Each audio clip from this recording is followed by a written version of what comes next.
Oh my Lord, welcome back. We're back. We've got two big surprises. Dakota's got a bit of a secret he's ready to let out the bag. Oh, shit. It looks way better than I was anticipating. It looks insane, and with no further ado, The exhaust is hit. my Lord. We went with the HPI. Sounds insane, looks insane. The welds are, I'll let the video just say what they are. You have to be happy with that. Absolute work of art. You have to be happy with My that. expectations, it was to get it here in Australia, it cost me an absolute arm and a leg. And my expectations were high, and then I got it out of the box and I was just absolutely blown away. We've got one that is big. We've got another big one for you guys. We're going to go for a little ride somewhere, and we're going to show you what we've got in store for you, so stay tuned. We've got some big news, probably the biggest news we've had yet on the channel, so stay tuned. Absolutely wrapped.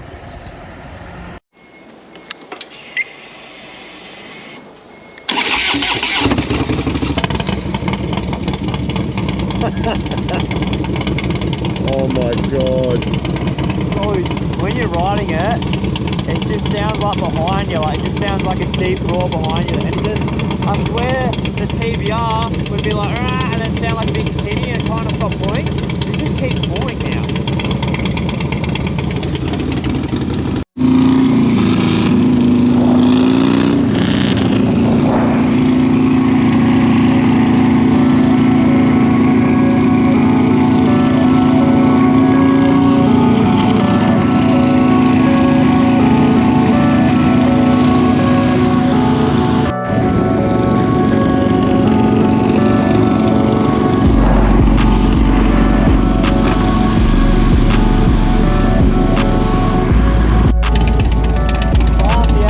Sounds good.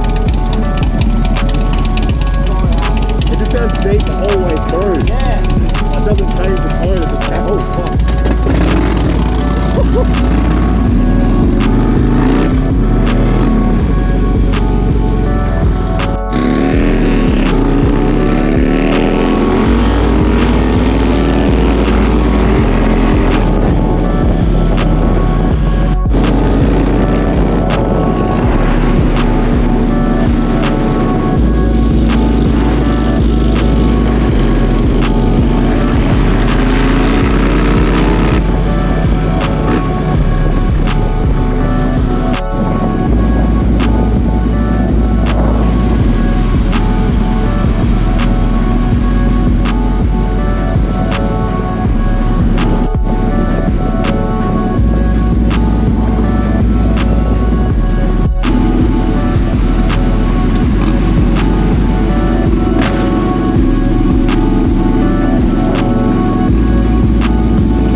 So we have been accepted to film at Harley Heaven Adelaide. So It's awesome. Yeah, it's absolutely massive. wrapped. That's a big thing that we were kind of working towards, is getting in with the dealership. So we're super stoked that they've let us film with them and they've taken us in. So it's really good. So we're talking like bike builds, new bike releases, bike rides, sort of anything, sound systems, anything done to a bike. They're going to flick us a message. We're going to dip down there and have a look and check out what they've got to show. We're just going to do a little walkthrough and introduce you to Sam, the guy that kind of made it all happen for us. So big shout out to Sam for green lighting it and, well, you know, going out and messaging the people we need to make this happen. I really appreciate it a lot, and look forward to the future. But I'll show you around. Sounds good.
Alright guys, we are here with Sam. Sam, thank you so much, man, for inviting us to come down. Thanks, boys. Appreciate it. Sam gave us the opportunity, as I said before, to come down to the dealership and film builds, anything in between from new bikes, season bikes, rides, heaps of stuff. So Sam, straight to you.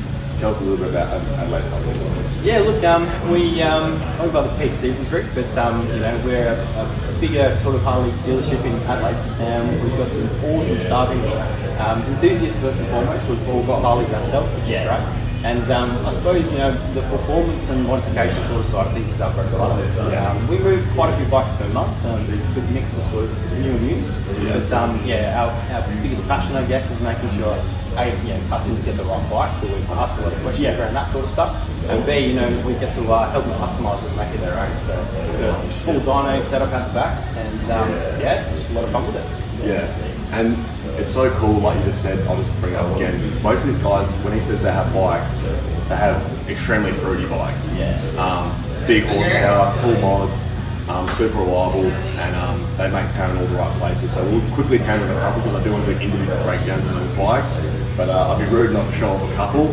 But it is super cool to see the boys getting involved, having cool bikes, not just rocking up in a Nissan Pulsar working on $50,000 pride of joys. They live, they breathe it, they're into it.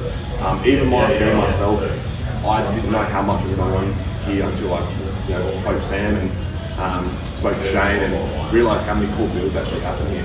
I know you've got a couple of big bagger build and a couple so we've got a CVO at the moment, which is a really good customer of ours. We've done a couple of builds for, but we've just finished a 143 kick motor in with all the fruit. It's a big old build, and it's awesome. I'm really excited to show that sort of thing up.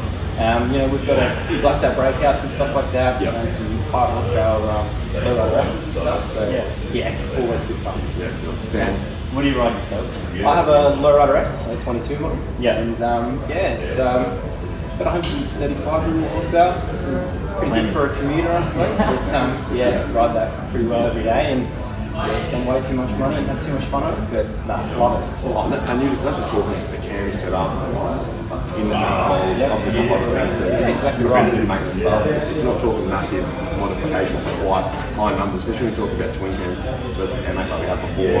That's serious power that would be hard to achieve on an M8. You throw the cam in and bang on that thing all day long and have a good time. Absolutely. We're really conscious of our rides because obviously I'm doing a lot of sim commuting and stuff like that. But and that's what we pride ourselves on, making sure we get the right package for people as well. And because we've got the Dyno and some awesome tuners here, we can sort of confidently set up a package that's going to work well for us. It's good.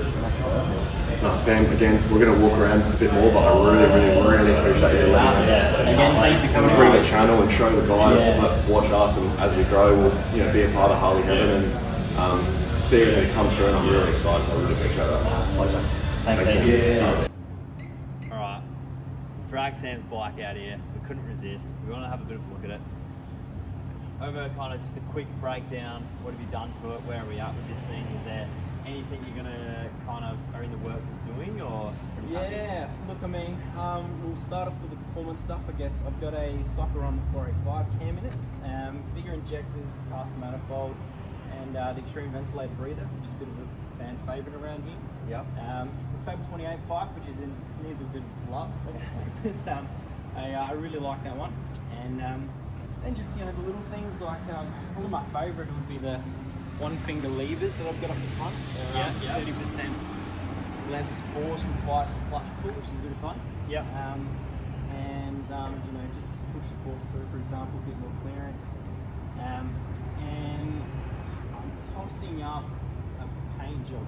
Yeah, right. Yeah, so I wouldn't mind replicating sort of one of the old low riders, like FXR sort of stuff. Yeah, But, yeah, we'll see. There's always something you can do. Yeah, definitely. That's the best thing about Harleys. It's never ending. Yeah, that's it. Perfect. Well, yeah, no, it's an awesome bike. Have you owned it for very long?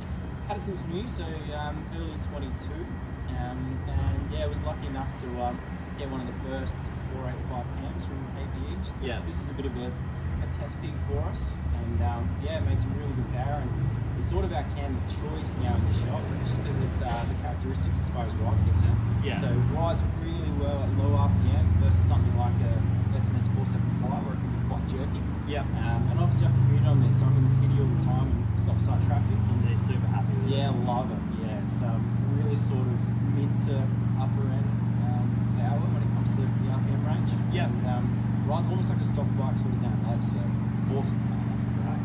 Well, no, thanks for giving us a quick run through on that. I'm sure you guys will be seeing a bit more of this. We're going to drag Sam out on some rides with us in the future, and like we said, we're going to keep working with Harley Heaven, so there's going to be a lot of good content to come. That sounds awesome. Thanks for that. We're going to go get Shane. Come in. Oh, where is he? He's not in here. Oh my god. Alright, so we found Shane. Shane, thank you again. We've got him on the job today. Not just standing in my garage talking about whose bike's better. We won't even go into that even a little bit, because here we go is another beautiful motorcycle, ladies and gentlemen. A 2017, 2016 Lowrider S. There's some things here that you can tell us about what we're doing here, some things that separate a good tune from a bad tune and everything in between. So this bike came into us to have a cam upgrade. These 110s really like the SC259. Popular camshaft because it works, produces good mid-range, sounds cool, and you can build on it later. So if you wanted to go high compression, a little bit of head work, bigger throttle, it's still a good cam to build on. Yep. So I flashed a suitable tune into it. Yep. Of my many tunes.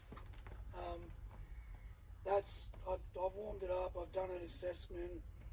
Here's the base map I've chosen, the ideal place to start. Try and, you know, maximise my efficiency tuning in the time I've got. So, first rip, 102 horsepower, 117 foot-pound. As far as the yardstick goes, that's pretty good. Yeah, that's a fair bit of torque. Tells me the motor's healthy. This particular bike's only got just over 10,000 Ks on it, so she's pretty sweet, it's a gem. We can see the two graphs underneath. So that represents the first cylinder air-fuel ratio. We can see I'm sampling each cylinder individually. Yep. It's imperative to tune each cylinder as its own cylinder to perfect the ignition timing and the fuel. Yep.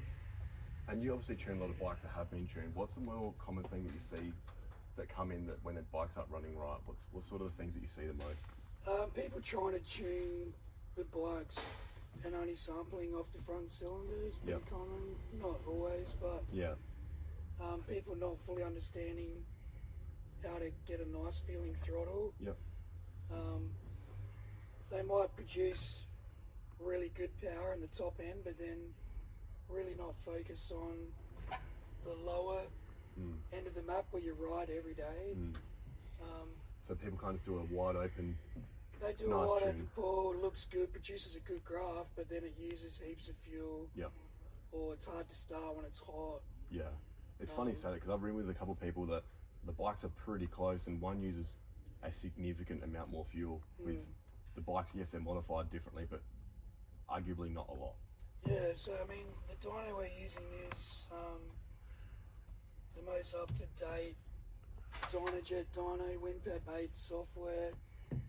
We've got obviously the RPM gauge you can see, but we can use the speedo and I can lock the speed to normal road speed, 60 k's, 80, 100, 110, and apply a varying amount of load to ensure at your road speeds it's not way too rich, or I can, you know, trim it back so it's efficient. Yep. Making good power is one thing, but it's still got to be efficient. 100%. We don't want to go to the servo, get fuel every 200 k's. No, and you don't want to ride it work. and it's a dog and it's a bit too fat and a bit rich, and because someone rushed a tune and stuff like that. Like, obviously, you know, I'm not just being biased. My bike it's super nice. It rides good the whole way through, and it's a you know, it's something that Shane's done really well, a really good job on. Thank you, I appreciate it, man. And like, it's like I've tuned like hundreds and hundreds of bikes, and you learn something. You know, the combo changes or a different pipe, or not. Even though it's same cam, same engine, you put a different pipe on it, it dramatically changes the fuel targets, and even the timing 100%. needs to be optimized to suit because it flows differently. Again, Shane, thank you so much No for worries, taking your time, boys. and I'm sure we'll see you around, and we'll be doing a breakdown on Shane's bike real soon too, in his shed, and have a look at what he's done. He's added a couple of cheeky extra modifications, and we'll dive into that. But yeah, again, thank you so much. No worries, see you guys.